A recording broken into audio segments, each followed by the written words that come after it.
Thank you for joining us for this sermon podcast from United Church on the Green, located in New Haven, Connecticut. No matter who you are or where you are on life's journey, you are invited and welcome. If you enjoy this podcast and would like to learn more about our open and affirming ministry at United Church on the Green, please visit our website at unitednewhaven.org. Thank you. If no one has had a chance to tell you how very glad we are that you were here today during Mardi Gras Sunday at the United Church on the Green, hear me say, we are so very, very glad you are here. Welcome to all who have no church home, who need strength or who want to follow Christ, who have doubt or who do not believe. Welcome to new visitors, and welcome to old friends. Welcome to children and to grandparents, to mothers and fathers, and to single people. And welcome to families of all configurations, to young and to old, to believers and to questioners, to questioning believers. Welcome, welcome to everyone, no matter who you are or where you are on life's journey. You are more than welcome here. Thank you for joining us for this sermon podcast from United Church on the Green, located in New Haven, Connecticut. No matter who you are or where you are on life's journey, you are invited and welcome. If you enjoy this podcast and would like to learn more about our open and affirming ministry at United Church on the Green, please visit our website at unitednewhaven.org. Thank you. If no one has had a chance to tell you how very glad we are that you were here today during Mardi Gras Sunday at the United Church on the Green, hear me say, we are so very, very glad you are here. Welcome to all who have no church home, who need strength or who want to follow Christ, who have doubt or who do not believe. Welcome to new visitors, and welcome to old friends. Welcome to children and to grandparents, to mothers and fathers, and to single people. And welcome to families of all configurations, to young and to old, to believers and to questioners, to questioning believers. Welcome, welcome to everyone, no matter who you are or where you are on life's journey. You are more than welcome here. Will you pray with me, please? Dear God, may the words of my mouth and the meditations of our hearts continue to be with you. We ask this of God our Redeemer. Amen. Well, as you all have gathered by now, this is Mardi Gras Sunday. It's a day of great celebration, of jazz and beads and Xavier's baptism and pancakes after church, which we could all eat a lot of because Ash Wednesday is on Wednesday, the beginning of Lent. We can talk about our Silver Lake camp. We have people here from the camp to speak with us, where our young people can be who they are, where they want to be, in a UCC Christian fellowship, inviting, heavenly environment. It is one busy Sunday. But there is a heavy piece in the gospel reading today that is all about the transfiguration. It is the day that we sing and hear of the story of Jesus going up to the top of the mountain. And there he is transformed in front of his disciples, Peter and James and John. His face shone like sun, and his clothes glimmered with light. Then, as the prophecy has told, both Elijah and Moses appeared before them, and they talked with Jesus. A bright cloud then came over them, and a voice from heaven said, "This is my Son, whom I dearly love, and I am pleased with him. Now listen to him." And as you can imagine, the disciples fell over with awe, and then Jesus said to them, "Don't be afraid." Well, Matthew always writes in an attempt to show how Jesus' coming is all part of a much larger prophecy, including a mountaintop experience, Moses and Elijah, and this story does all of that. This is our future Messiah. Jesus has come, and if disciples ever needed a more definite sign, this is it. For them, seeing was believing. This is what the coming of the Messiah was meant to be. Brilliant lights and radiant garments and a voice from the clouds announcing this historic expectation. Well, it sounds a little bit like Disney, doesn't it? This is why I tell you most UCC ministers don't preach on this, because it sounds so incredibly irrational. But there is a message in this for all of us to hear today in United Church on the Green in 2017. What might that be? Well, I love the part of the story when Peter, who is so amazed at what he has just seen, wants to build a tent right there and stay surrounded by God's glory. He doesn't want to go anywhere else. Can you imagine wanting to just stay bathed in the beauty of God's radiance? Why would you want to go anywhere else? But God said to him, listen to Jesus and do not tarry. But go down from the mountain and continue the work that you have before you. You need to teach about the kingdom of God, to heal and to preach and to feed the hungry. As they were told not to say anything to anyone what they had seen, it was a foretelling of what was to come. For dear people, we all know that soon Lent is going to be upon us. Well, Peter is a first-hand witness to the glory of God. David Sellery remarks, no wonder Peter is ready to set up shop right there on top of the mountain.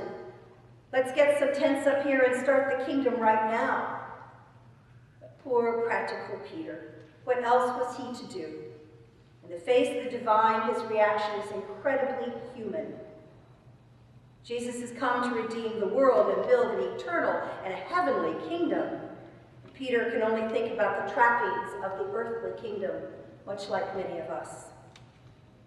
Jesus is operating on a completely and a different elevated plane. Peter is bound by the limits of his expectations, his experiences, and his senses. Once again, Peter is our every person. He stands in for all of us in our trivial, in our human frailty before the face of God. How like us he is. But like Peter, we have to leave the mountain where we can see the glory of God and are surrounded by God's presence and go back down, and we need people to get to work. There is justice to be done, and there is mercy to be shown, people to be healed, the hungry to be fed.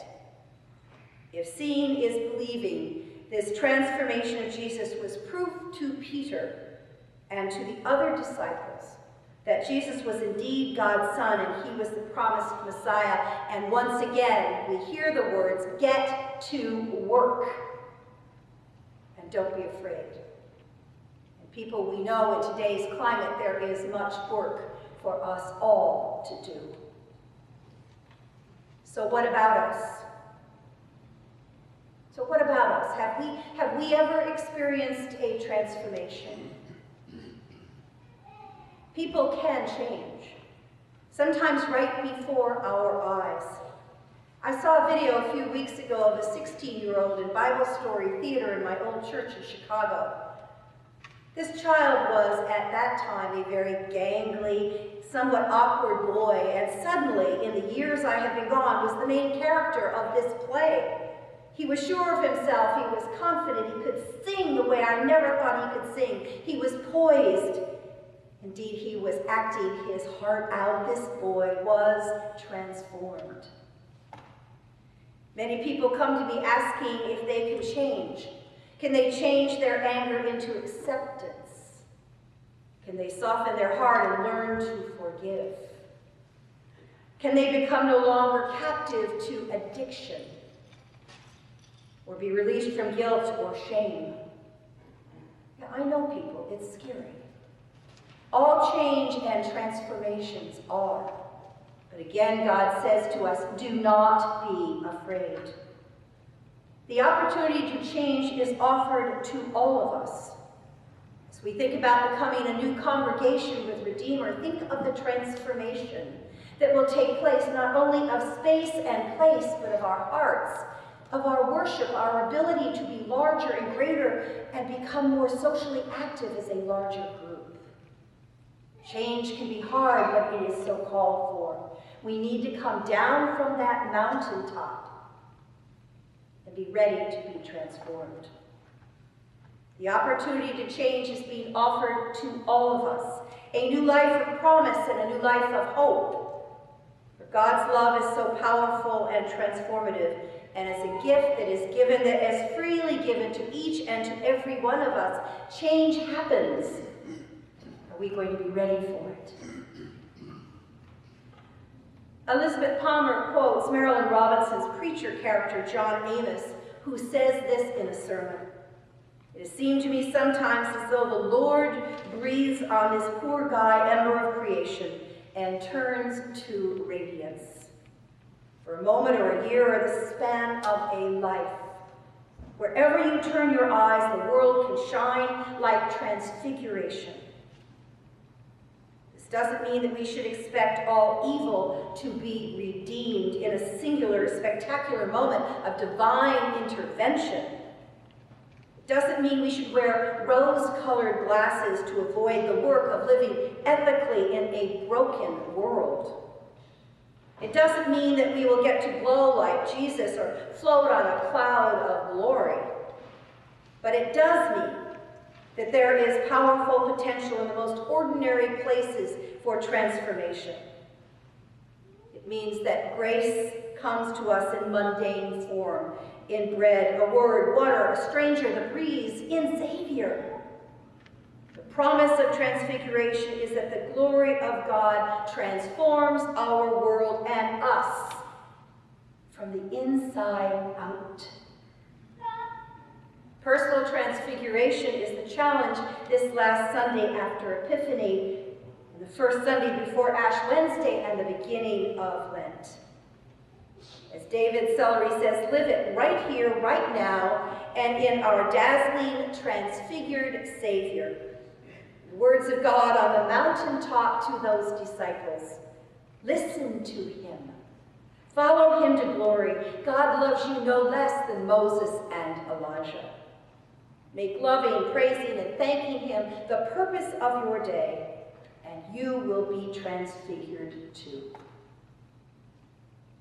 So what is it, people, I ask you today, that you can do that will change you, that can be part of your inside-outside transformation this Lent?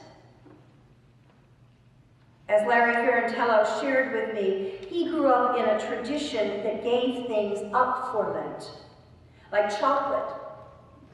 And he explained what that is all about to me. These are small acts not about punishing ourselves or causing stress. Rather, they are to remind us that we are in a sacred time. What better to remind than a dietary restriction? Eating is something that we do every day. And also, before we say, rather, we should just be doing some good special works during Lent,